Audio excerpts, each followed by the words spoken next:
रोहित बडवे वेदवाणी या आपल्या YouTube चॅनलला सबस्क्राईब करा, लाईक करा आणि शेअर करा।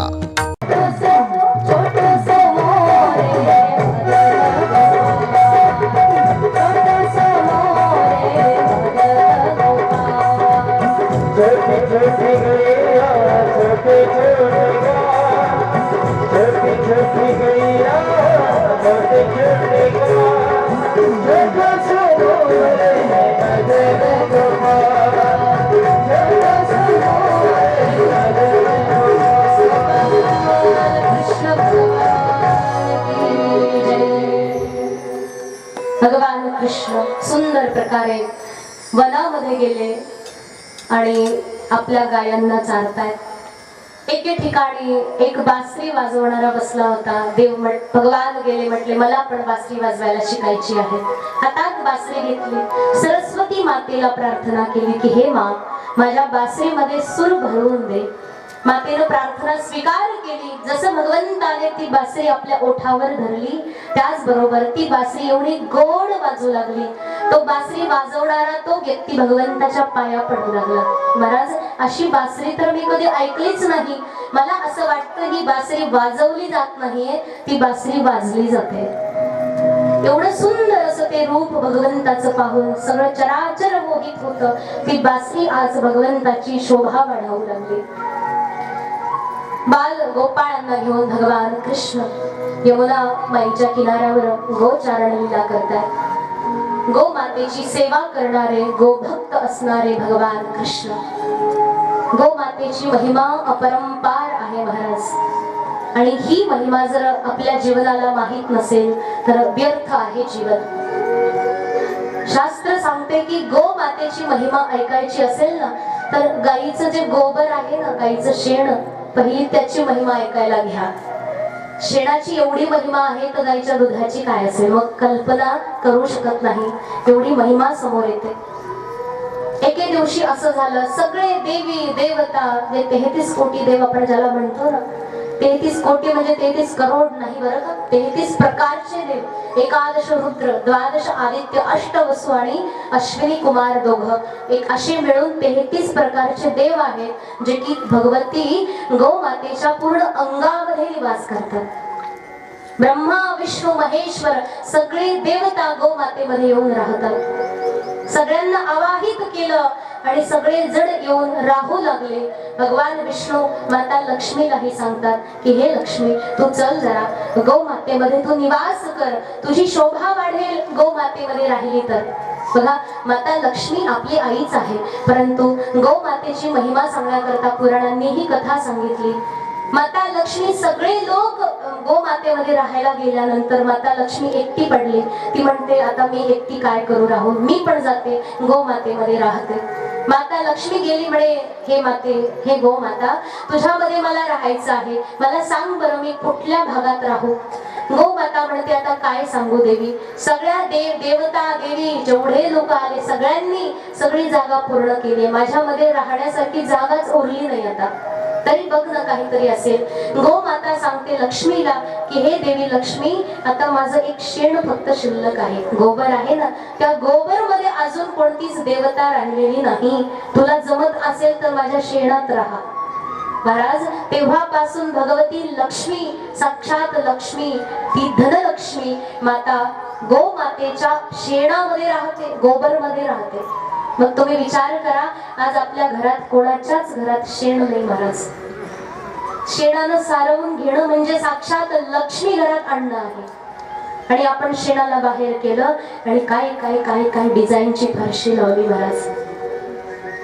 लक्ष्मी कशी काय येईल आपल्याकडे, धन फक्त येऊ शकतं, परंतु सद्गुणांची जी सद्गुण संपन्न लक्ष्मी आहे, कारण पैसा येणं हे समाधान नाहीये, आलेल्या पैशाला आनंदात समाधानात खायचं कसं, हे जास्त मोठं समाधान आहे। कारण कितीही आला तरी तो कोणत्या छिद्रात जाऊन पडतो, कोणत्या खड्ड्यात जाऊन पडतो सांगता येत नाही।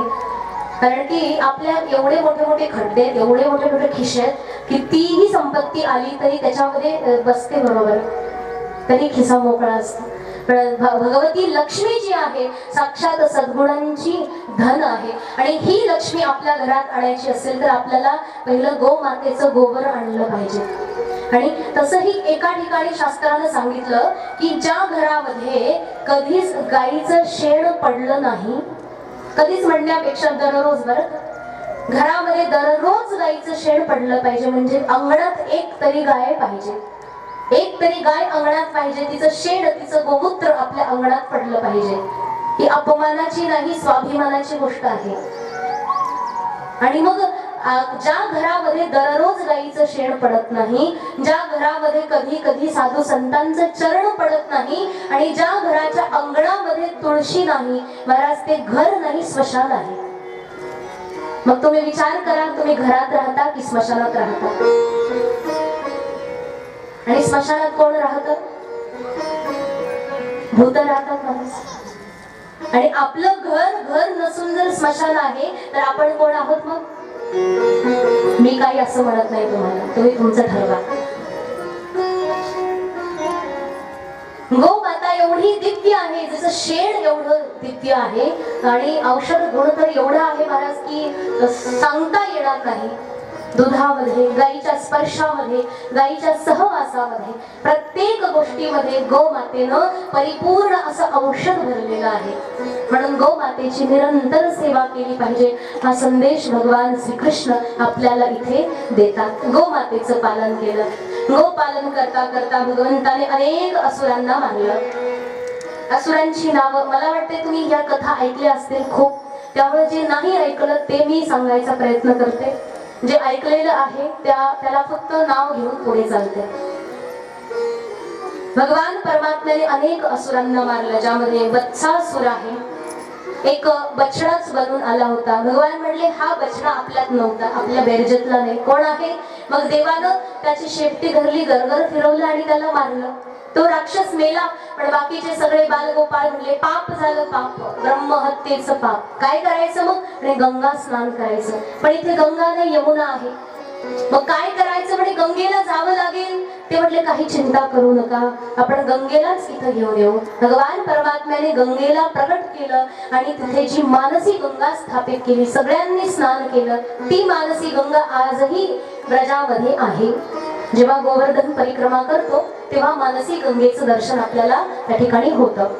अशा प्रकारे वत्सासुर गेला, बगळ्याचं रूप घेऊन आलेला बकासूर गेला, अघासुर जो की एका मोठ्या अजगराचं रूप घेऊन आला होता, भगवंताने त्यालाही मारलं। पुढे ब्रह्मा, भगवान परमात्म्याचे भक्त असणारे ब्रह्मदेव आले, जे की एवढं ज्ञान असूनही मोहित झाले।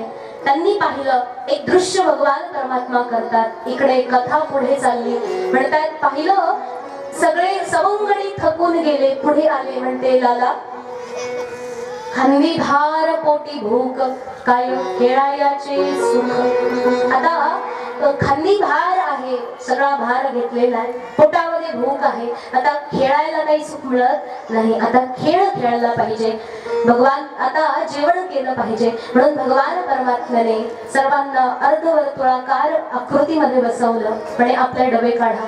काही लोक म्हणले आईनं डबा दिला नाही, भगवान म्हटले काही हरकत नाही, नाराज व्हायचं कारण नाही। सगळ्यांच्या शिदोऱ्या एकत्र केल्या देवानं, जे काही भाजी, चटणी, भाकर, चपाती तुम्ही जे काही घरून आणलेलं आहे ते सगळं एकत्र केलं आणि भगवान परमात्म्याने काला त्याचा करून सगळ्या बाल गोपाळांना आपल्या स्वतःच्या हातानं खाऊ घातलं। हा हात त्याच्या तोंडात, तोच हात दुसऱ्याच्या, तोच तिसऱ्याच्या, असं करत करत सगळ्यांना खाऊ घातलं आणि शेवटी सगळ्याच उष्ट देवानं खाल्लं। म्हणून पाहता गोवळी खाली त्यांची उष्टावळी, भगवंताने उष्ट सगळ्याचं खाल्लं आणि हे ब्रह्मदेवाला पाहवलं नाही। म्हणजे असा कसा देव असतो सगळ्याचं उष्ट खाणारा? नाही, देव असू शकत नाही। म्हणून परीक्षा घ्यायला गेले, सगळ्या बाल गोपाळांना आणि सगळ्या गायांना हरण केलं, कमंडलू मध्ये भरलं आणि ब्रह्मा निघून गेले। अनेक मोठा काळ निघून गेला, ब्रह्मदेवाच्या लक्षात आलं की आपण हरण केलेल्या गाया आणि वत्सा आता आपल्याच कमंडल मध्ये आहेत, पाहू जरा श्रीकृष्णाचं तिकडे काय चाललंय। ब्रह्मदेव आले आणि पाहतात तर काय महाराज, भगवान श्रीकृष्ण ही तेच आहे, तेच बालगोपाळ आणि त्याच गाया चालत आहेत। कमंडलू मध्ये बघितलं तेच आहे, खाली बघितलं तेच आहे। भगवान कृष्ण हसतात, म्हणे ब्रह्माजी तुम्हाला कळालं नाही माझी माया? मायापती असणाऱ्याला मायाधीन समजण्याची चूक कधी करायची नाही. मी काला जरी सगळ्याचा खल्ला असला तरी हाच काला महाप्रसाद आहे, जो की सगळ्या जगाच्या अज्ञानाचे पडदे उघडे करतात. हा काला काही साधारण काला नाही. भगवान परमात्म्याच्या वास्तविक रूपाला ओळखलेले ब्रह्मदेव भगवंताची गोड अशी स्तुती गातात आणि निघून जातात. अशा प्रकारे ही लीला पुढे चालली. महाराज पुढे धेनुकासुर नावाचा एक दैत्य आला, त्याचंही त्या ठिकाणी भगवंताने मर्दन केलं. पुढे एक सुंदर अशी कथा येते. सगळे बाल सवंगडी तहानले होते, पाणी प्यायचं म्हणाले. भगवान म्हटले पिऊन घ्या पाणी. पाणी पिण्याकरता यमुना माई आहे ना, दुसरं कशाची काय गरज आहे. सगळे लोक यमुना माई मध्ये गेले, सर्वांनी पोट भरून पाणी प्यायलं, सगळ्या गायांनी पाणी प्यायलं. पण जसे तटावर आले त्याच बरोबर सगळे मरून पडले. भगवान कृष्ण म्हणले असं कसं झालं, माझे सवंगडी सगळे मेले. देवानं आपल्या शक्तीद्वारे सर्वांना जीवित केलं. पाहिलं की या पाण्यामध्येच काहीतरी दोष आहे, पाण्यामध्ये विष आहे. मग काय आहे हे त्याच्या तळाशी जाऊनच पाहिलं पाहिजे. म्हणून भगवंताने कदंब वृक्षावर चढून खाली यमुना माईच्या डोहामध्ये उडी मारली. उडी मारल्याबरोबरच भगवान परमात्मा तळात निघून गेले. इकडे बालगोपाळांना चिंता वाटू लागली. सगळं ब्रजमंडळ यमुना माईच्या डोहावर त्या ठिकाणी एकत्रित जमलं. यशोदा माता रडू लागली, माझं बाळ यमुना माईमध्ये गेलं, यमुना माईमध्ये बुडालं. भगवान श्रीकृष्ण आता यमुनेच्या डोहामध्ये तळाशी पोहोचले. जाऊन पाहतात तर एक मोठा 5 फणी असणारा कालिय नावाचा मोठा सर्प झोपलेला आहे. आणि त्या सर्पाच्या भोवती त्याच्या 4 पत्नी त्याची सेवा करतात. जसं त्या स्त्रियांनी भगवान कृष्णाला पाहिलं, म्हणे केवढं गोड बाळ आहे. म्हणे बाळा, अरे तू इकडे आला कसा? बरं आलास तर ठीक आहे, चुकून आला, आता तू लगेच इथून निघून जा. माझे स्वामी झोपलेले आहेत, ते जर एकदा जागे झाले की मग तुझं काही खरं नाही बाळा. भगवान कृष्ण म्हणले बघू जरा, जाग येऊ द्या त्याला. कोणाचं खरं नाही मग ते पुढे बघू आपण. एवढं समजावून सांगितलं. भगवान काही गेले नाही आणि कालिय काही झोपेतून उठे ना महाराज. मग भगवंताने कालिय नागाच्या शेपटीवर जोरदार पाय मारला. आता तरी उठ म्हणे, अज्ञानाची निद्रा ओठवर झोपणार आहे. जसा कालिय फणफणून जागा झाला, पाहिलं समोर कोणीतरी बाळ आहे. म्हणायला लागला, अरे बाळा कोण आहे तू? इथून निघून जा, माझा अपराधी. चल, तुला मी एकदा क्षमा केलं, पण आता इथून पुढे क्षमा करणार नाही. तू लगेच इथून निघून जा. माझं एक छोटस विष जरी तुझ्या अंगावर पडलं तरी तू भस्म होऊन जाशील. भगवान कृष्ण म्हणतात कोणाचं विष जास्त भयंकर आहे ते आपण बघूच जरा. भगवान म्हटले यमुनेमध्ये तू काय येऊन राहिला? एवढ्या लोकांना तू त्रास देतो, एवढे लोक तुझं हे यमुनेचं पाणी पिऊन मरून पडतात. या पाण्याला विषारी केलं तू. तू इथे राहिलास हे काही बरं नाही. तुला इथून पहिलं मला बाहेर काढायचं आहे. कालिय काही ऐकेना महाराज. युद्ध सुरू झालं, घनघोर युद्ध सुरू झालं. आणि त्या युद्धामध्ये भगवंताने कालियाच्या आतमध्ये असलेलं सगळं विष बाहेर काढलं. सगळं विष बाहेर गेल्यानंतर कालियाने आपला फणा टाकून दिला देवाच्या चरणावरती. हे भगवंता, माझी बुद्धी फार वाया गेली होती. माझं डोकं मी अहंकाराने भरभरून गेलो होतो. मी स्वतःलाच फार बलाढ्य समजत होतो. हे भगवंता, मी तुला ओळखलं, तू साक्षात नारायण आहे. हे ईश्वरा, कृपा कर, मला क्षमा कर. अशा प्रकारे क्षमा मागितली असता देवानं क्षमा केली. कालियाला मारलं नाही, त्याचं दमन केलं. कालियाचे 5 फण म्हणजे आपले 5 इंद्रिय आहेत. इंद्रियांना मारायचं नसतं, त्याचं दमन करायचं असतं, संयमित करायचं असतं इंद्रियांना. कालिय नागाला संयमित केलं. कालिय प्रार्थना करतो की देवा, माझ्या डोक्यावर उभा राहा, सगळ्या चराचराला पाहू द्या की या कालियाचा सगळा अहंकार गळालेला आहे. भगवान श्रीकृष्ण कालियाच्या डोक्यावर उभे राहिले. म्हणे आता यमुनेच्या बाहेर घेऊन जायचं तू काम कर. इकडे माता यशोदा रडते, नंदराय, सगळे बाल गोपाळ, सगळी ब्रजमंडळ भगवंताची वाट पाहतात, आक्रोश करतात. तेवढ्यात समोरून पाहिलं महाराज, यमुनेच्या मध्यभागी अचानक मोर मुकुट दिसू लागला. मोर मुकुट पाहता पाहता सुंदर सुंदर नयन, सुंदर ओष्ठ, भगवंताचं ते आभामय मुखमंडल दिसू लागलं. भगवंताचं वक्षस्थळ, नाभिस्थळ, पितांबर दिसू लागलं. आणि आता मात्र चमत्कार झाला. भगवान श्रीकृष्ण कालिय नागाच्या डोक्यावर उभे आहेत. हे दृश्य सर्वांनी पाहिलं, थरथरून गेले, घाबरून गेले. ती कालिय नागाने त्रास दिला का माझ्या देवाला, म्हणून सगळे लोक त्रासावून गेले. माता यशोदा रडू लागली. पण भगवान श्रीकृष्ण आता नृत्य करू लागले, तांडव नृत्य करू लागले. तांडव गती मुंडन पर नाचत गिरिधारी, पम पम पम पग पटकत फम फम फम फणनी पर, बिम बिम बिम बिनती करत नाग वधूहारी, तांडव गती मुंडन पर नाचत गिरिधारी. सूरदासजी महाराजांनी एवढं सुंदर वर्णन केलं. म्हणतात भगवंताने तांडव नृत्य केलेलं आहे. सुंदर पम पम पाव पटकत, सुंदर पाय आपटत आपटत देवाने एवढं गोड नृत्य केलं. सगळे देवी देवता गंधर्व आदी सगळे देवाचं गोड कौतुक करतात. पुष्पसुमन त्या ठिकाणी भगवंतावर उधळतात. सर्व लोक देवाची स्तुती करतात. आणि कालियन त्या ठिकाणी देवाला यमुनेच्या किनाऱ्यावर आणून सोडलं. कालियला सांगितलं की तू आता वृंदावन कायमच सोडून निघून जा, रम्यक वनामध्ये जाण्याकरता सांगितलं. कालिय निघून गेला. अशा प्रकारे सगळे लोक आता आपल्या घरी आले. अशा प्रकारे कालियाचं दमन झालं.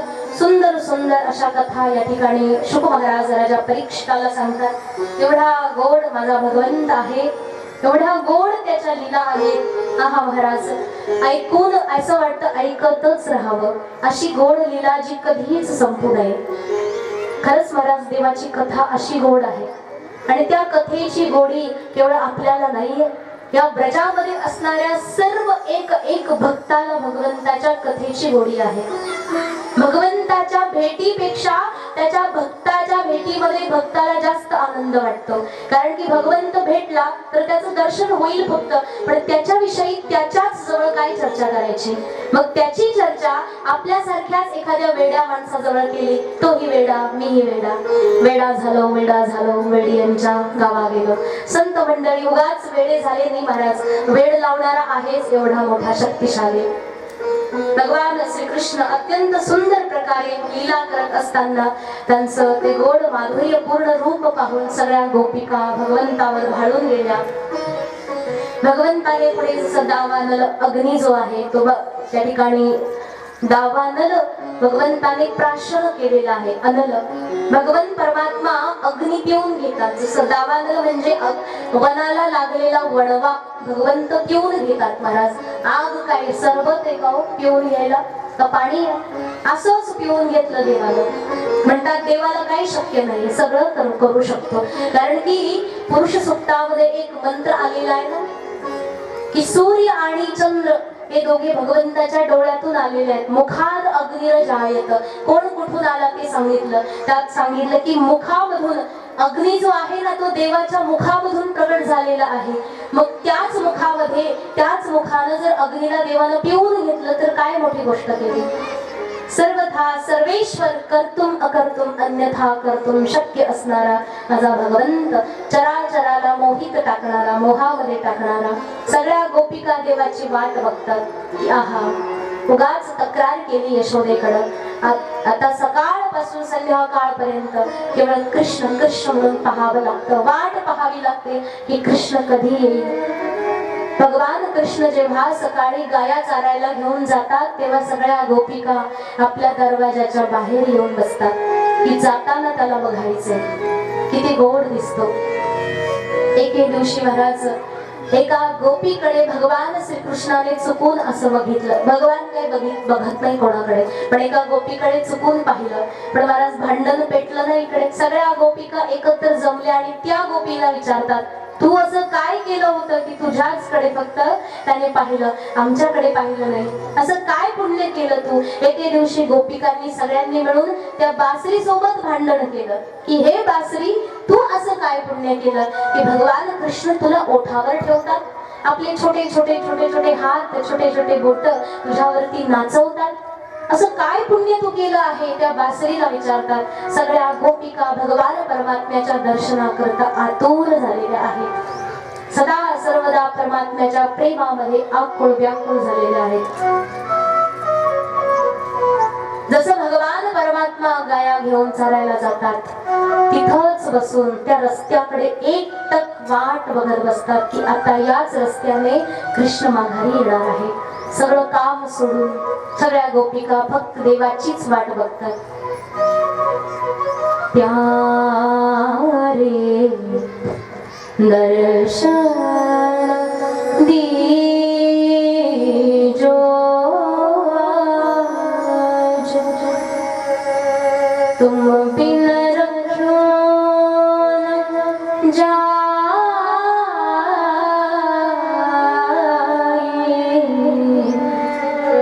प्यारे दर्शन दीजो आज। जल बिन कमल चंद्र बिन रजनी, ऐसे तुम देखा बिन सजनी। आकुल व्याकुल फिरो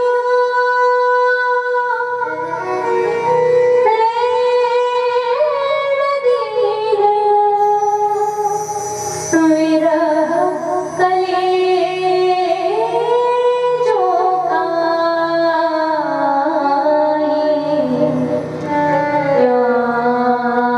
आए। दर्शन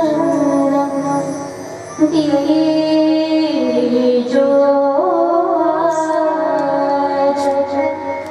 हे प्यारे, हे प्रियतम, हे प्राणेश्वर, कृपा कर देवा, मला दर्शन दे। सगळ्या गोपिका वेड्या झाल्या भगवंताला एक दृष्टीनं पाहण्याकरता, त्याला न्याहाळण्याकरता अंतःकरणापासून आकुळ व्याकुळ होऊन गेल्या देवाच्या प्रती आपला भाव समर्पित करतात। हे भगवंता कृपा कर। अनेक प्रकारे प्रार्थना केल्यानंतर भगवान प्रसन्न होतात, पण वास्तविक रूपाचं दर्शन किंवा वास्तविक आनंद देत नाही महाराज। भगवंताला प्राप्त करायचं एवढं पण सोपं नाही। आतमध्ये असणाऱ्या मोठ्या मोठ्या राक्षसांशी पहिलं युद्ध करावं लागतं।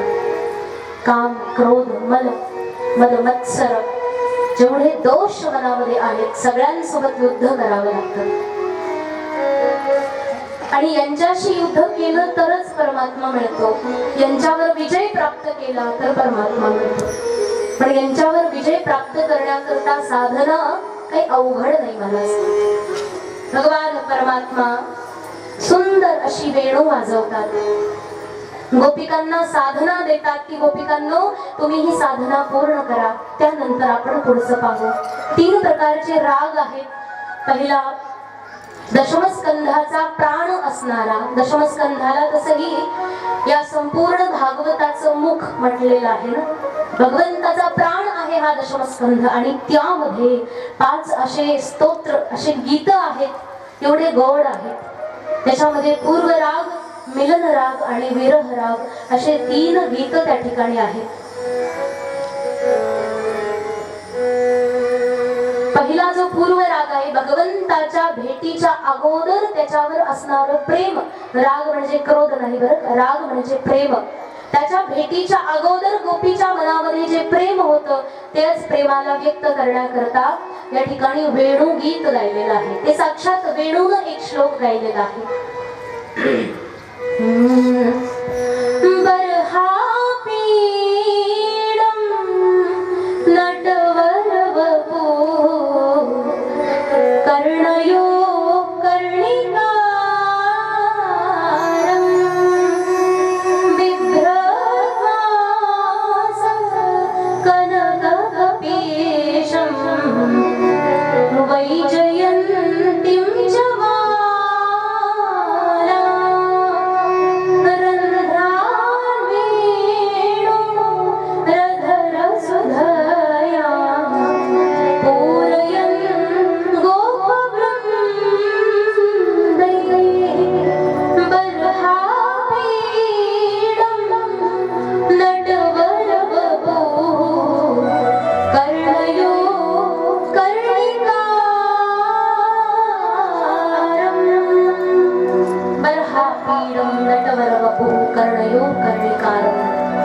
देहुडा चरणी असणारा हा भगवंत नटवर नागर आहे।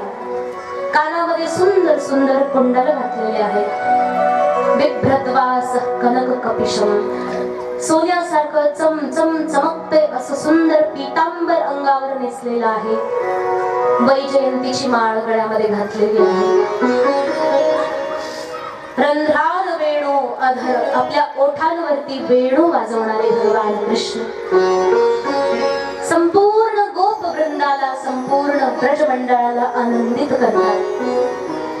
संपूर्ण ब्रजामध्ये माझे भगवान परमात्मा पायी पायी चालतात. स्वपद रमण, पायामध्ये बूटही घालत नाही परमात्मा. या ब्रजरजामध्ये भगवंताने कधीच बूट घातले नाही महाराज, म्हणून ब्रजरज भगवंताच्या स्पर्शाने पवित्र झालेली आहे. आज भक्त मंडळी ब्रजरजामध्ये जाऊन लोटांगण घेतात, लोटपोट होतात. ती ब्रज आपल्या अंगाला लागावी, ज्या ब्रजाच्या मातीमध्ये भगवंताने पाय ठेवलेला आहे. महाराज केवढं भाग्य आहे बरं. तुम्ही विचार करा, भगवंताने मातीत पाय ठेवलेला आहे, त्या मातीला जर आपण आपल्या अंगावरती लावून घेतलं, केवढं भाग्य आहे. आणि आज ब्रजामध्ये भक्त मंडळी जाऊन संपूर्ण मातीमध्ये लोटपोट होतात. ब्रजाची वेणू, ब्रजाची रेणू आणि ब्रजाची धेनू दोन्ही महान पवित्र आहे. आज वृंदावनामध्ये त्या गोपिकांच्या भावाला स्वीकार करणाऱ्या परमात्म्यानं त्यांना साधना दिली. अक्षण्वतां फलमिदं न परं विदामः सख्य पशो ननु विवेशयतुर्वयस्यै. सुंदर असं वेणुगीत या ठिकाणी गायलं गेलं. गोपिकांचा भाव अत्यंत भगवंताच्या प्रती समर्पित झाला. भगवान परमात्मा म्हणतात तुम्ही साधना करा, साधना केल्यानंतर परमात्मा भेटून जातो. गोपिकांनी साधना सुरू केली, तोपर्यंत भगवान म्हणतात मी दुसरी लीला करून येतो. सगळ्या गोपिकांनी एक व्रत केलं महाराज. व्रत असं आहे ज्यामध्ये जसं माता सीतेनं भगवान रामाला पुष्पवाटिकेत पहिल्यांदा पाहिलं आणि लगेच जाऊन जय जय गिरिवर राज किशोरी, जय महेश मुख चंद्र चकोरी, जय गजबदन षडानन माता, जगत जननी दामिनी दुती गाता, प्रार्थना केली पती देवता सुतीय महू, मातु प्रथम तवरेख, महिमा अमित न सकहि कही, सहज सारदा शेष. हे माते, आज या पुष्पवाटिकेमध्ये मी एक लावण्याचा पुतळा पाहिलेला आहे आणि त्यालाच पती म्हणून मी मनात स्वीकारलेलं आहे. हे माते, की त्या धनुष्याला हलकं कर. जेव्हा माझे स्वामी त्या धनुष्याला हात लावतील तेव्हा तू हलकं कर. अशी प्रार्थना देवीला केली जाते. मनासारखा पती पाहिजे असेल तर स्त्रियांनी देवीकडे प्रार्थना करावी. लग्न झाल्यानंतर काय उपयोग नाही महाराज. पहिलं आहे हे, देवीला प्रार्थना केली. सगळ्या गोपिकांनी कात्यायनी देवीचं व्रत केलं आणि देवीला जाऊन प्रार्थना केली. सगळ्या जणी एकत्र गेल्या, कात्यायनी देवीची रात्रीच्या वेळी उपासना केली. हे माते, हे सखे जगदंबिके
की जय.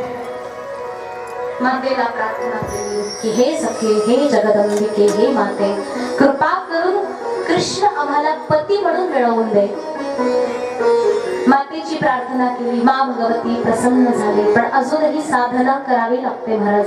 भगवंतापर्यंत जाण्याकरता मल, विक्षेप आणि आवरण या 3 दोषांना नष्ट करावं लागतं. गोपिकांच्या मनामध्ये असलेला मल दोष निघून गेला. विक्षेप दोष नष्ट करण्याकरता भगवंताने चीरहरण केलं. चीर म्हणजे वस्त्रहरण केलं. गोपिका जेव्हा यमुना माईमध्ये स्नान करायला गेल्या तेव्हा देवानं त्यांचे सगळे कपडे हरण करून घेऊन गेले. काही लोक सांगतात की सगळ्या गोपी अंगावरचे वस्त्र काढूनच यमुना माईमध्ये गेल्या म्हणून वस्त्रहरण केले. काही लोक सांगतात की आंघोळ झाल्यानंतर घालावयाचे जे वस्त्र आहेत त्याचं देवानं हरण केलं. काही काय पण वस्त्र हरण केलं ही कथा अत्यंत निश्चित आहे. वस्त्र हरण करण्याचं एकच कारण आहे महाराज. वस्त्र म्हणजे वासांसी जीर्णानि यथा विहाय. वस्त्र हे शरीर जे आहे ते आत्म्याचं वस्त्र आहे. जसं आपण अंगावरती कपडे घालतो, जुना झालेला कपडा फेकून देतो, नवीन कपडा अंगावरती घालतो, तसं म्हणाले आत्मा सुद्धा हे शरीर जुनं झालेलं वस्त्र समजून काढून देतो आणि नवीन शरीर धारण करतो. मग या शरीराच्या मुळच माणूस देवापर्यंत जात नाही. शरीराचे लाड करतो ना महाराज आपण, एवढे लाड करतो. सकाळपासून उठवतो, ब्रश करतो, या शरीराला स्नान घरापर्यंत नेतो, छान नाऊ धुवू घालतो, छान छान कपडे घालतो, मेकअप करतो. शरीराचे नको नको ते लाड माणसाला करावे लागतात. आता अत्यावश्यक गोष्टी ठीकच आहेत, पण त्याच्या पुढे जर असेल तर भक्ती मार्गामध्ये बाधा आहे. म्हणून शरीर वस्त्र हरण केलं म्हणजे शरीराप्रती असणारी आसक्ती देवानं हरण केली. म्हणून त्या ठिकाणी वस्त्र हरणाची लीला झाली. अजून साधना करत राहा, दुसऱ्या लीला करत भगवंताने आणखी पुढे गोष्ट वाढवली. यज्ञ पत्नी ज्या वनामध्ये आहेत त्यांच्यावर कृपा केली. त्यापुढे भगवान परमात्मा विचार करतात की सकाळी सकाळी फार लगबग चालू आहे. काय लगबग चालली म्हणजे आपले जे वडील आहेत ना नंदराय, फार मोठे मोठे मेवा मिठाई नैवेद्य गोळा करतात, गावभर फिरतात, बैलगाडी भरूनच फार मोठा नैवेद्य गोळा केलाय. भगवान कृष्ण विचारतात बाबा आज काय आहे? म्हणे लाला आज इंद्राची पूजा करायची. इंद्राची पूजा का करायची? म्हणे आपल्या गावाला पाऊस पाडण्याचं काम इंद्र करतो. भगवान म्हटले इंद्राने कधीपासून हे काम सुरू केलं? देवाच्या आदेशाशिवाय काही चालत नाही महाराज. भगवान परमात्मा आदेश देतो तेव्हा सगळे देवलोक काम करतात. इंद्र भगवंताच्या घरी पाणी भरायचं काम करतोय. इंद्र काही फार मोठा देव नाही. भगवान म्हणतात माझी पूजा करायची सोडून इंद्राच्या मागे लागले हे लोक. भगवान म्हणतात नाही आज इंद्राची पूजा करायची नाही. लाला असं नको करू बाळा, तू अजून छोटा आहे, तुला काय कळते? बाबा आज मी म्हणालो ना आज इंद्राची पूजा करायची नाही. आपल्याच गावाच्या शेजारी एक जो उंच पर्वत आहे ना ज्याचं नाव गोवर्धन आहे, त्या गोवर्धन पर्वताची आज आपल्याला पूजा करायची आहे. आता सगळे ब्रजमंडळी तसेही भगवान कृष्णाच्या प्रेमात पागल झालेले. ते म्हणाले काही हरकत नाही. मग सगळे गेले, सगळा महानैवेद्य घेऊन गोवर्धन पर्वतावर गेले. सगळे म्हणाले लाला तुझ्या म्हणण्यानुसार आलो तर खरं, पण गोवर्धन साक्षात येऊन आपला नैवेद्य खाईल का? भगवान म्हटले का नाही खाणार? बाबा तुम्ही प्रेमानं सगळ्यांनी डोळे बंद करावं, प्रेमानं एक काम करा, प्रार्थना करा आणि गोवर्धन पर्वताची एवढी दिव्य पूजा करा की भगवान परमात्मा साक्षात येऊन त्यांनी नैवेद्य घेतला पाहिजे. सगळ्यांनी डोळे मिटले. भगवान म्हटले बरं केलं. देवानं काय केलं? तत्काळ गोवर्धन पर्वतावर चढून चतुर्भुज रूप धारण केलं. भगवान परमात्मा गोवर्धन पर्वतावर 4 भुजा धारण करून साक्षात नारायण विराजमान आहे. सगळ्या ब्रजवासियांना आवाज दिला की हे ब्रजवासियांनो तुमच्या प्रार्थनेला मी स्वीकार करून प्रसन्न झालो आहे. बोला काय वरदान पाहिजे आहे?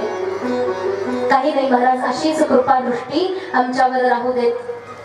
सगळ्या ब्रजमंडळामधून आलेला सगळा मेवा मिठाई सगळा नैवेद्य त्या ठिकाणी गोवर्धन पर्वताला दिला. नैवेद्य लागला, चकाचक मस्त असा भंडारा झाला महाराज. सगळे ऋषी मुनी सगळे ब्रजामध्ये सगळे लोक एकत्र जमले, सर्वांना प्रसाद वितरण झाला. देवर्षी नारद महाराज पण भंडारा खायला आले होते. आणि इथं आज देवराज इंद्र दिसत नाहीये. काय झालं काय नेमकं? नारद महाराजांना सगळं कळालं. हातात एक लाडू घेतला आणि पळत पळत इंद्राकडे गेले. म्हणजे इंद्रा, तुला निमंत्रण नाही मिळालं? कशाचं निमंत्रण? अच्छा, तू गेलाच नाही का? काही नाही, घे हा लाडू, घे हा, घे लाडू खा. म्हणजे कशाचा लाडू आहे? म्हणजे व्रजामध्ये फार मोठा भंडारा झाला, मी तर आत्ताच भंडारा खाऊन आलोय. तुला नाही बोलवलं? म्हणे नाही, मला नाही बोलवलं. झाला भंडारा? म्हणे हो झाला भंडारा. पण मला नाही बोलवलं असं कसं? म्हणे नाही, तुझा आता पत्ता साफ केलेला आहे, तुला आता व्रजामध्ये कोणी बोलवत नाही. मग कशाचं काय झालं? म्हणे तो जो पर्वत होता गोवर्धन, त्याचीच म्हणे सर्वांनी पूजा केली. इंद्राला प्रचंड क्रोध आला. म्हणे बघू आता पाऊस मी पाडतो, हा गोवर्धन पर्वत आता यांची रक्षा करतो की नाही ते मी बघतो. असं म्हणून देवराज इंद्राने धो पाऊस पाडायला सुरुवात केला. त्या ब्रजामध्ये असणारी सगळ्याची घरं वाहून जाऊ लागली, गाय वत्सा माणसं वाहून जाऊ लागली. सगळे रडत रडत नंदरायाच्या घरी आले. बालक श्रीकृष्णाच्या पाया पडू लागले. म्हणे हे लाला, तुझं ऐकून आम्ही हे काम केलं, आता आमचं रक्षण करायचं काम तुझं आहे. भगवान कृष्ण म्हटले, माझं नावच आहे ना शरणागत वत्सल. शरण आलेल्याला वात्सल्य देणं माझं कामच आहे. चला, काही हरकत नाही, माझे सर्व प्रेमी जण मी तुमची रक्षा करतो. ज्या गोवर्धन पर्वतानं आपलं हे काम केलेलं आहे, आता त्याच्याच कडे आपण जाऊ आणि त्याच्याच कडे आपण आश्रय मागू. भगवान परमात्मा गोवर्धन पर्वतापर्यंत सर्वांना घेऊन गेले आणि गोवर्धन पर्वताला भगवान परमात्म्याने डाव्या हाताच्या करंगळीच्या टोकावरती उचलून घेतलं. महाराज, गोवर्धन पर्वत काही छोटा पर्वत नाहीये, 40 योजन दूर उंच असा पर्वत आहे. एवढ्या उंच पर्वताला म्हणतात गोवर्धन पर्वत एवढा उंच होता की त्याची सावली सगळी वृंदावनामध्ये पडत होती. आणि किती लांब आहे म्हणतात वृंदावनामध्ये. आज जरी तुम्ही गेलात तर वृंदावन आणि गोवर्धन याच्यामध्ये कमीत कमी 25-30 किलोमीटर अंतर आहे. एवढा उंच पर्वत होता की त्याची सावली वृंदावनावर पडते. आणि त्या पर्वताला 8 वर्षाच्या बालक श्रीकृष्णानं डाव्या हाताच्या करंगळीच्या टोकावरती उचलून धरलं. 1 दिवस नाही तर तब्बल 7 दिवस उचलून धरलं. इकडे देवराज इंद्र धो धो धो धो पाऊस पाडत आहे. भगवान कृष्ण म्हणतात, तुला तुझी काय शक्ती लावायची तेवढी लाव, पण आज मात्र जे मी माझ्या सगळ्या गोपाळ बाल जेवढे गोप गोपी सर्वांना जे आश्रयदान केलेलं आहे यांचं कोणीच काही करू शकत नाही. देवराज इंद्राला लक्षात आलं की अरे 7 दिवस एवढा पाऊस पाडला, सगळं वाहून गेलं, तरीही या बाल गोपाळांचं या ब्रजवासियांचं काहीच बिघडलं नाही. देवराज इंद्राला आता लक्षात आलं की अरे भगवान परमात्माच या ठिकाणी गोकुळामध्ये अवतार घेऊन आलेले आहेत. अर्थात हे कृष्ण दुसरे तिसरे कोणी नसून साक्षात भगवान नारायणच आहे. अशा प्रकारे जेव्हा प्रार्थना करायची लक्षात आलं की महाराज आता क्षमा मागितली पाहिजे, एवढा मोठा अपराध झाला, क्षमा मागण्याकरता देवराज इंद्र पुढे आले. पहिला पाऊस बंद केला आणि भगवान श्रीकृष्णाच्या समोर हात जोडून प्रार्थना करू लागले की हे गोवर्धन गिरीधारी, हे नारायण, तुझ्याशिवाय माझी कोण रक्षा करेल? या जगामध्ये आता मला क्षमादान केवळ तूच करू शकतो. देवा, माझ्यावर प्रसन्न हो. तुम बिन मोरी कौन खबर ले, तुम बिन मोरी कौन खबर ले, गोवर्धन गिरिधारी, गोवर्धन गिरिधारी, तुम बिन मोरी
कोण तारणहार आहे? कृपा करून माझ्यावर दया कर हे देवा, मला क्षमा कर. इंद्राला क्षमा केली. सर्व लोक भगवान श्रीकृष्णाची सुंदर स्तुती करतात. गोवर्धन गिरीधारी एवढं छोटस बालक, छोटस बाळ, जे की एवढे दिवस 7 दिवस 8 वर्षाचे श्रीकृष्ण गरंगडीवर एवढा मोठा पर्वत उचलून घेतात. सगळे लोक यशोदा माईला म्हणू लागले की यशोदे, तुझं मूल काही साधारण नाही, तुझ्या घरी साक्षात नारायणच आलेला दिसतोय. माता यशोदा आपल्या बालकाची नजर उतारते, घरी घेऊन आली. आणि बघा महाराज, माता यशोदेनं आज बालक श्रीकृष्णाला 56 भोग खाऊ घातले. त्याचं कारण असं आहे, 7 दिवसापर्यंत भगवान कृष्ण उपाशी राहिले होते. कामामध्ये होते ना, 7 दिवस काहीच खाल्लं नाही.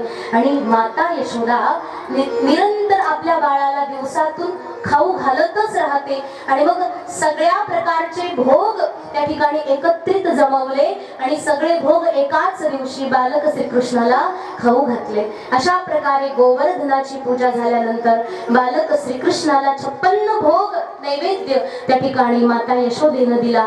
तेव्हापासूनच भगवंताला 56 भोग नैवेद्याची पद्धती सुरू झाली. आपला नैवेद्य तयार आहे का इथे? कोणी येते कपडे पूजा करायला? पाणी फिरवा नैवेद्याला, पाणी फिरवाणी.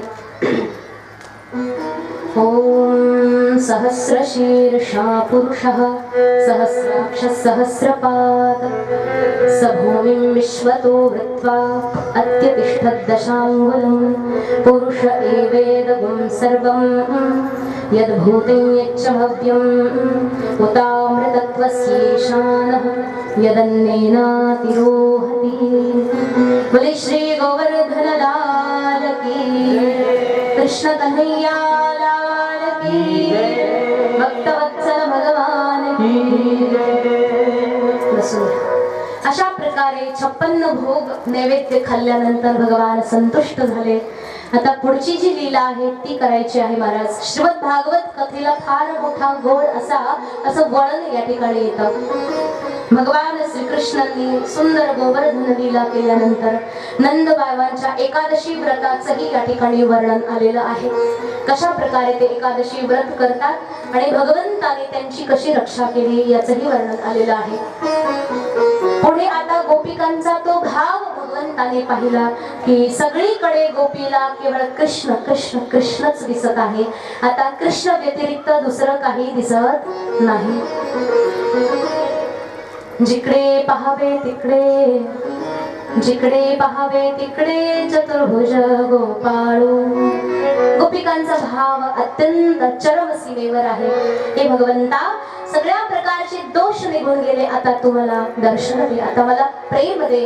हे नाथ हे नारायण सर्व गोपिकांनी एकत्र मिळून प्रार्थना केली. आज ती रात्र उगवली आहे, ती रात्र आलेली आहे ज्या रात्रीची गोपिका सगळ्या जन्मजन्मापासून वाट पाहत आहे. कोणती रात्र आहे? भगवान पिता रात्री शरदोत्फुल्ल मल्लिका विक्षरन्तुं मनश्चक्रे योगमायामुपाश्रिता. योगमायेला उपाश्रिताः आश्रय घेऊन भगवंताने आज त्या रात्री भगवान पिता रात्री, ती रात्र ज्या रात्री सुंदर अशी लीला केली आहे. श्रीमद भागवत कथेला गोड असं वळण येतं. ती कथा, ती लीला म्हणजेच रासलीला आहे. ही रासलीला साधारण लीला नाही, ही महारासलीला आहे. इथे केवळ भगवंताचं आणि गोपिकांचं मिलन नाही, तर प्रत्येक जीवाचं शिवाशी मिलन आहे. प्रत्येक प्राण्याचं भगवंताशी अटूट असं मिलन आहे. आणि त्या मिलनाची रात्री म्हणजेच ही कोजागर पौर्णिमा आहे. पौर्णिमेची रात्र आहे. त्याला आपल्याकडे शरद पौर्णिमा अथवा कोजागर पौर्णिमा असं म्हणतो. नवरात्री संपल्यानंतर दसरा झाल्यावर जी पौर्णिमा येते त्याला आपल्याकडे कोजागर पौर्णिमा असं म्हणतात, ज्या दिवशी झोपायचं नसतं.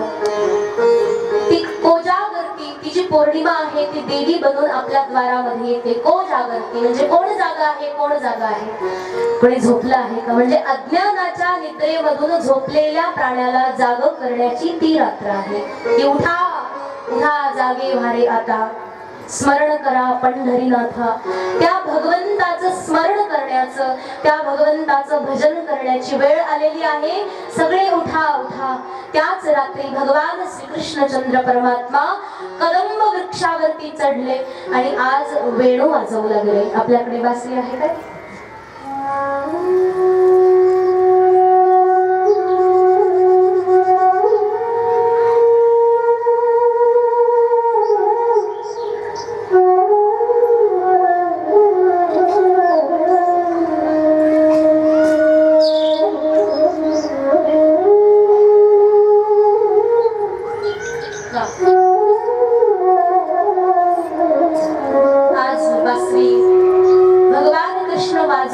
आज बासरी स्वतः वाजते. एवढा गोड, एवढा सुमधुर, मनमोहक स्वर बासरी मधून निघाला.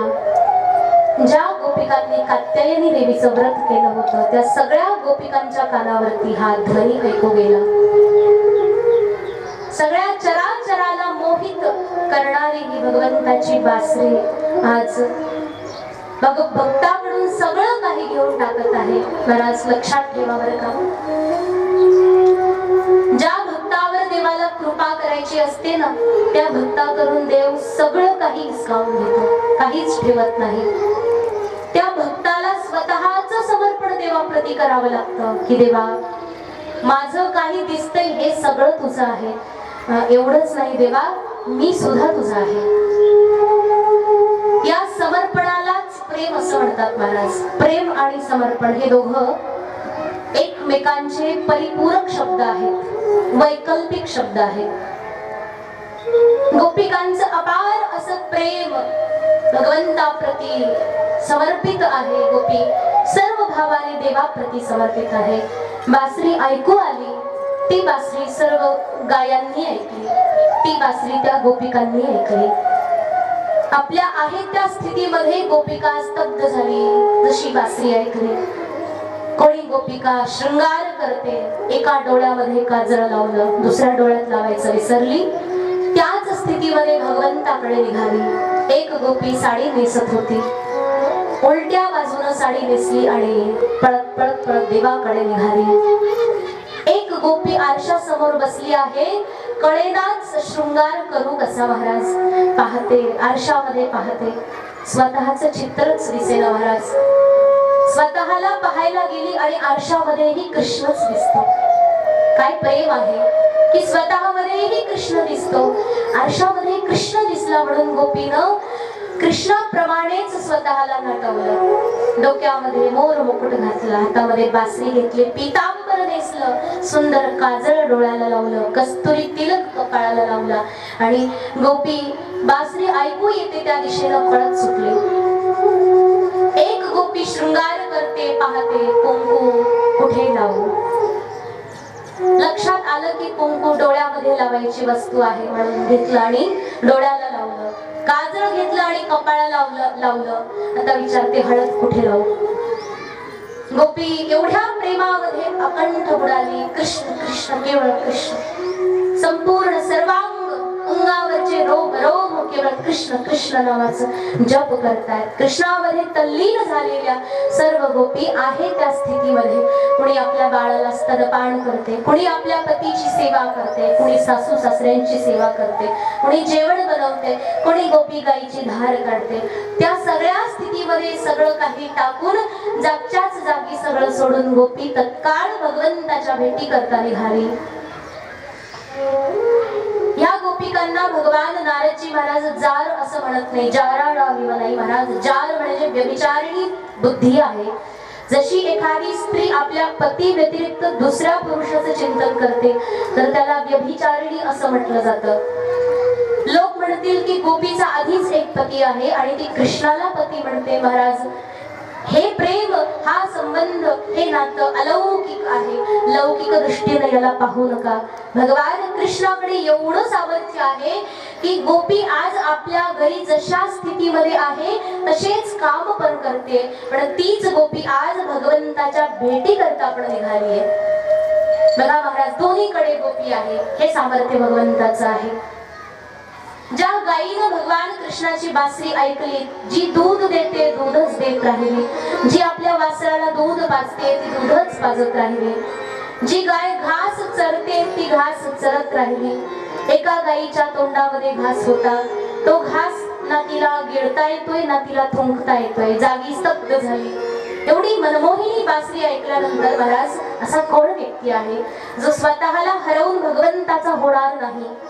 असा कुणीतरी निष्ठुर कठोर हृदय असेल जो भगवंताप्रती स्वतःचं समर्पण करत नाही. सगळं चराचर, सगळं भूमंडळ आज भगवंताच्या पायाशी लोळून घेतंय. सगळ्या गोपिका भगवंताच्या जवळ आल्या.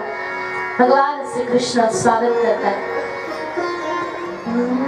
स्वागतम वो महाभागा प्रियम किम करवाणि वह.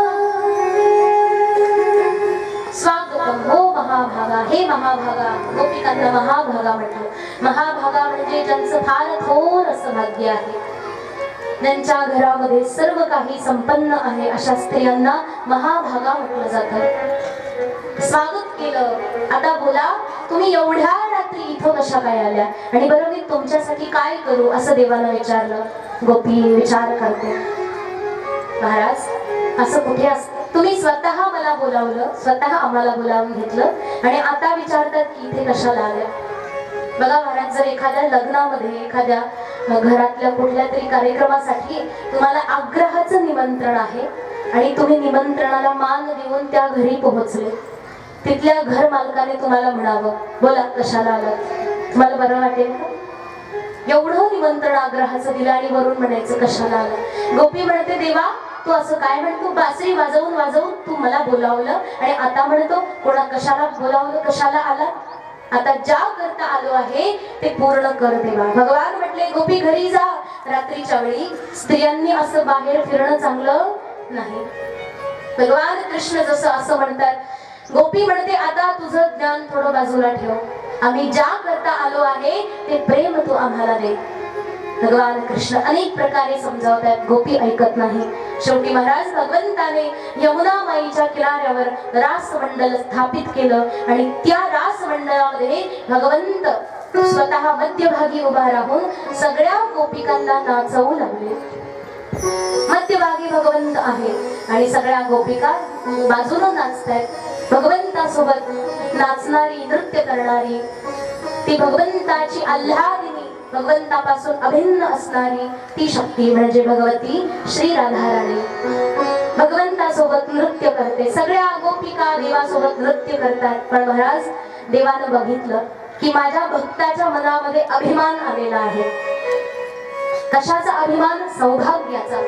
सौभग मद याला म्हटलेले भागवतानं, की महाराज एखाद्या भक्ताला असं वाटलं की सगळ्या जगाला सोडून जगदीश्वर माझ्या सोबत नृत्य करतोय, असं मनात जरी आलं तरी तो अहंकार मनामध्ये आला, भगवंत दूर होऊन जातो. भगवंत म्हणतात, माझ्या भक्ताच्या मनात आलेला अहंकार क्षणभरही थांबला नाही पाहिजे. तत्काळ देवानं त्या ठिकाणी परीक्षा घेतली आणि भगवान त्या व्रास मंडळामधून अंतर्धान झाले. भगवंताला गेलेलं पाहून आता मात्र सगळ्या गोपिका आकुळ व्याकुळ झाल्या, सर्वत्र शोधू लागल्या, वेड्या झाल्या. आपल्याच एका गोपीला कृष्ण बनवून तिच्या सोबत नृत्य करू लागल्या. सगळ्या गोपिका विरहामध्ये आकुळ व्याकुळ होऊन गेल्या. हे नाथ, हे कृष्ण, चूक झाली आमची, हे दयानिधान, लवकरात लवकर ये देवा. हे नाथ, हे नाथ, प्रार्थना केली. तेवढ्यात सगळ्या गोपिकांनी पाहिलं की वनाच्या दिशेनं दोन लोकांच्या पावलाचे ठसे दिसतात. एक पावलाचा ठसा म्हणजे भगवान श्रीकृष्णाचा आहे आणि दुसरा पावलाचा ठसा कोणाचा आहे? तेव्हा सगळ्या गोपिकांनी विचार करून सांगितलं की महाराज, हा दुसरा पावलाचा ठसा राधाराणीचा आहे. राधाराणीला घेऊन भगवान निघून गेले, बाकी सगळ्याला इथंच ठेवलं. मनामध्ये गेल्यानंतर भागवताने वर्णन केलं, म्हणतात अनया राधिका लोलम. भागवतात कुठेच राधाराणीचं नाव आलं नाही, परंतु राधाराणीशिवाय भागवत पूर्ण नाही. शुक महाराजांनी कुठेच नाव घेतलं नाही, का नाही घेतलं त्याचं एकदा कुठेतरी आपण करू वर्णन. अनया राधिका नूनम म्हणजे भगवान परमात्म्याची अनन्य भावाने जी आराधना करते ती म्हणजेच राधा आहे. राधा म्हणजे भगवंताच्या प्रेमाची, भगवंताच्या भक्तीची धारा आहे. एकदा तुम्ही राधा राधा म्हणा बरं माझ्या बरोबर, म्हणा राधा राधा राधा, मोठा आवाजात पाठीमागचे, राधा राधा राधा राधा राधा राधा. आवाज येत नाही महाराज, जेवण केलं नाही वाटतं, सगळं इकडेच आणलं. बोला राधा राधा राधा राधा राधा राधा राधा राधा राधा. काय तयार झालं? चेतना येईना महाराज तुमच्यामध्ये. मला वाटते कथा ऐकण्यामध्ये दंगलेत सगळे. राधा राधा राधा राधा काय तयार झालं? धारा. धारा म्हणजेच भगवंताच्या भक्तीची, देवाच्या प्रेमाची धारा म्हणजेच राधा आहे. आणि ती धारा, प्रेमाची धारा हृदयात वाहत नाही तोपर्यंत भगवंत आपल्याकडे येत नाही. म्हणजे हृदयामध्ये कोण पाहिजे? राधा राणी पाहिजे. जोपर्यंत राधा येत नाही भगवंत येत नाही. म्हणून राधा राणीचं भजन केलं पाहिजे. मनामध्ये राधा राणी भगवंताला म्हणते, देवा फार दमले, मी पळत पळत आले, आता दमायला लागले. भगवान म्हटले मग काय करू? राधा राणी म्हणते, तू मला तुझ्या खांद्यावरती उचलून घे. भगवान हात पुढे करतात, राधे माझ्या हातावरती पाय दे आणि माझ्या खांद्यावर येऊन बस. जसं भगवंताने हात पुढे केला, राधा राणी भगवंताच्या हातावरती पाय ठेवायला गेली, तेवढ्यात भगवान अंतर्धान झाले. पाठीवर उचलून घेतलं नाही. का बरं महाराज? म्हणतात की सगळ्या गोपिकांना भगवंत सोडून फक्त मलाच घेऊन आला याचा अभिमान मनामध्ये झाला, तरीही भगवंत निघून जातात. परमात्मा येत नाही. सगळ्या गोपिका शोध घेत घेत घेत पुढे आल्या. पाहिलं राधा राणी एकटीच रडत बसली. म्हणे राधे तुला पण सोडलं का ग त्याने? म्हणे हो, फार छली आहे, मलाही सोडून दिलं. सगळ्या गोपिका एकत्र आल्या, विरह कातर होऊन भगवान परमात्म्याला आळवू लागल्या. सर्वजणी एकत्र मिळून भगवंताचं एक गोड असं गीत गाऊ लागल्या. त्याच गीताला गोपी गीत असं म्हटलेलं आहे. गोपी गीताचे काहीसे श्लोक आपण घेऊ आणि पुढची कथा तत्काळ घेऊन टाकू. जयति तेधिकं जन्मना व्रजः श्रयत इंदिरा शाश्वतत्रहि जयति तेधिकं जन्मना व्रजः श्रयत इंदिरा शाश्वतत्रहि दैतदेशता दीक्षुतावका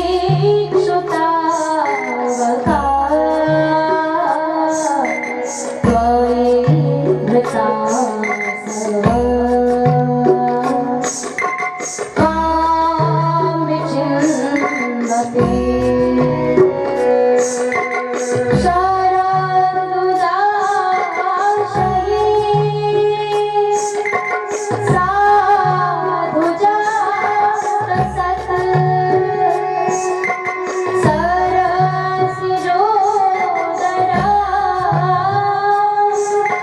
श्री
श्लोकाचं हे गोपी गीत सगळ्या मिळून एकत्र त्यांनी गायलं.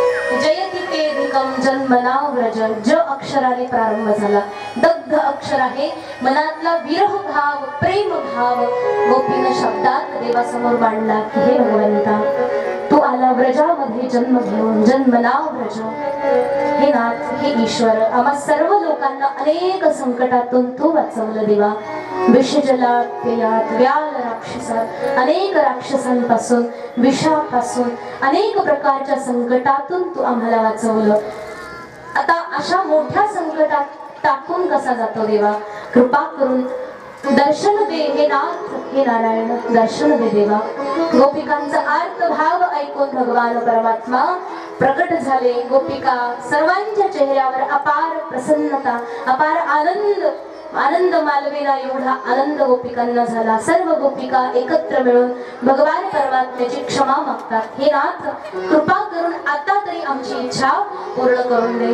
अशा प्रकारे सगळ्या गोपिकांनी देवाला वेढून घेतलं, गोल असं वर्तुळ केलं. भगवान कृष्ण मध्यभागी उभे राहून राधा राणी सोबत नृत्य करू लागले. पण नृत्य करताना सगळ्या गोपिका शांत झाल्या.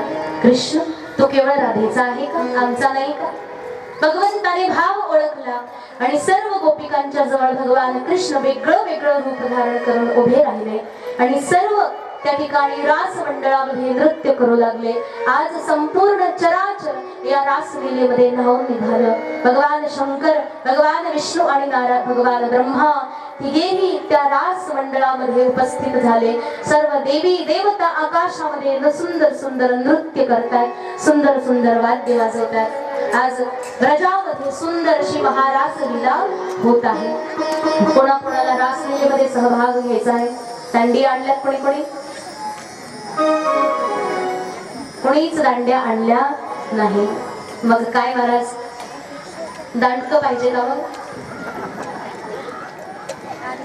अशा प्रकारे काल थोडा आनंदात विक्षेप आला होता, पण आज मला वाटते लाईटीने कृपा केली का? जनरेटर चालू, लाईटीनेच कृपा केली. अजून 5-10 मिनिट कृपा कर मला.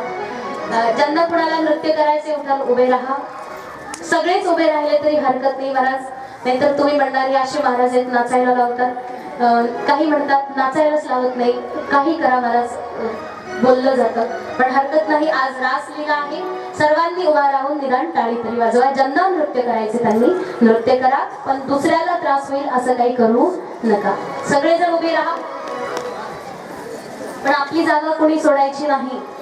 कोणी हात वर करायचे. एक टाळी या बाजूला वाजेल, दुसरी टाळी दुसऱ्या बाजूला. उभ्या उभ्याच नाचायला मी शिकवतो.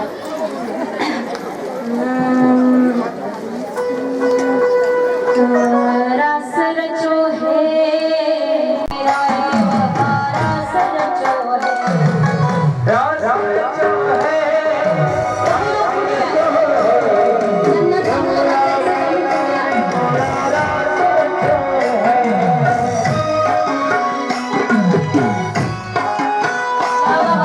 पुरुष मंडळी पुढे गेले.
बसून घ्या 2 मिनिट फक्त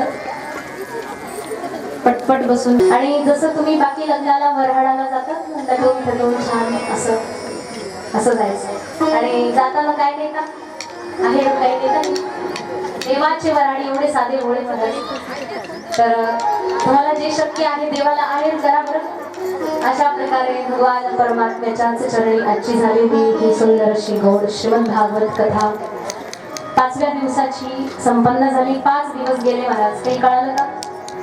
अजून बस 2 दिवस राहिले. 2 दिवस संपले की आपली कथा विश्राम घेईल. खूप आनंद वाटला उस्माननगर गावामध्ये. कथेचा फार आनंद आला. सर्वांचा फार सुंदर असा सहयोग आहे. आणि माता माय माऊल्यांनी काल जसं सांगितलं त्याप्रमाणे फार सुंदर सुंदर भोग आणलेले आहेत. सर्वांना प्रसादामध्ये वितरण होईल म्हणून काही फार घाई गडबड कोणी करायची नाही. सर्वांचे अपार आभार व्यक्त करते. या ठिकाणी खूप सुंदर अशी साथ मला मिळाली. सिंथ वादक आहे, तबला वादक आहे, ऑक्टोपॅड आहे. खूप छान अशी साथ यांची मला लाभली. त्याबद्दल हृदयपूर्वक आभार व्यक्त करते. भैयानी साऊंड सिस्टीम छान जोडली. अशीच अजून 2 दिवस. तर आनंद वाटला. कथा नियोजक मंडळी जे आहेत त्यांचे पण अपार धन्यवाद. खरं तर संपूर्ण गावाचंच नियोजन होतं, पण याच्यामध्ये विशेष असा मोलाचा सहयोग आणि आग्रह ज्यांचा असेल तर ते म्हणजे आपले तेलंगवाडीमध्ये राहणारे तुम्हा सर्वांचे परिचयाचे आणि सर्वांच्या प्रेमाचे असणारे ते आपले माननीय सुभाषजी वारकड. तुम्हाला सर्वांना माहीत आहे. तर खरं तर मागच्या वर्षी त्यांच्या गावामध्ये म्हणजे तेलंगवाडीमध्ये कथा झाली होती. तेव्हापासून त्यांचा आग्रह होता की उस्माननगर गावामध्ये कथा व्हायला पाहिजे. आणि इथले काही मंडळी तिथं कथा ऐकायला आलेच होते. त्यांची पण इच्छा होती. तर या सगळ्या अनुषंगानं ही कथा नियोजित झाली. आणि आत्ताच आम्ही ज्यांच्या घरी निवास करतो असे ते आपले माननीय केशव काळम यांच्या घरी निवास आहे. मी एवढे दिवस सांगितलं नाही, त्याचं कारण असं आहे महाराज लगेच गर्दी करतील लोक. पण गर्दी काही कोणी करू नका. महाराज फार काय म्हणतात, गर्दी केली की महाराज मग बरं नाही वाटत. ते थोडं काही माता माऊल्या फार प्रेम आहे तुमचं, मला असं म्हणायचं नाही. फार प्रेम आहे. आणि एक माई तर नजरच काढत होती महाराज काल. नजर काढते. एवढं सगळं प्रेम पाहून अपार आनंद होतो. आणि भगवान परमात्म्याची एवढी कृपा आहे की गोड अशी कथा 5व्या दिवसामध्ये विश्रांती घेते. उद्या भगवंताच्या विवाह सोहळ्यासाठी सर्वांनी वेळेत सुंदर प्रकारे हजर राहायचं आहे. तर आजची झालेली सेवा भगवत चरणी समर्पित करून वाणीला विश्रांती घेऊ. 2 वाजता कथा सुरू झाली की 5:30 पर्यंत येणार नाही. 5 वाजता सोडेल. पण आपली कथा 2:30ला सुरू झाली महाराज. तर दररोजच असं होते म्हणून मग माझा पण इलाज नाहीये. तर उद्या तरी 2 वाजता आपण घेऊयात म्हणजे 5 वाजता संपते. एकदा दोन्ही हात वर करून जयकार करा. जय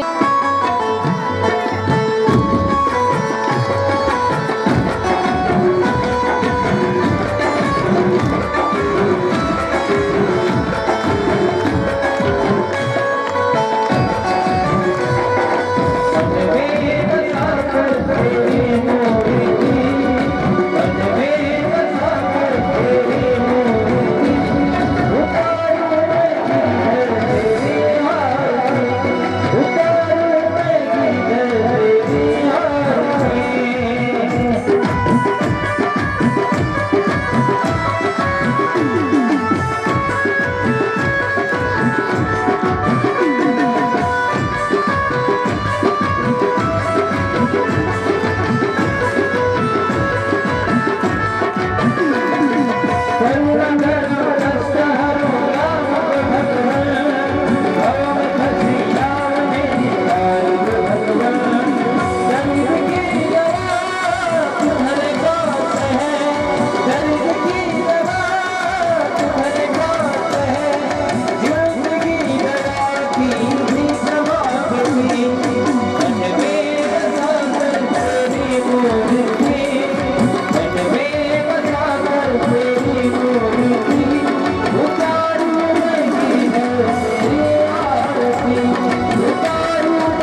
सगळ्यांनी उभाच राहा 2 मिनिट. ओम यज्ञेन यज्ञमयजन्त देवाः तानि धर्माणि प्रथमान्यासन् तेहनाकं महिमानस्य चन्ते यत्र पूर्वे साध्याः सन्ति देवाः. ओम राजाधिराजाय प्रसैह साहिने नमो वयं वै श्रवणाय कूर्महे समे कामानुकामकामाय मह्यं कामेश्वरो वै श्रवणो ददातु. कुबेराय वै श्रवणाय महाराजाय नमः. ओम नारायणाय विद्महे वासुदेवाय धीमहि तन्नो विष्णु प्रचोदयात्. नानासुगन्धि पुष्पाणि यथा कालोद्भवानि च पुष्पाञ्जलिं मया दत्तं ग्रहाणं परमेश्वरम्. 2 हात वर करा. जय जय श्री राधे जय जय श्री राधे जय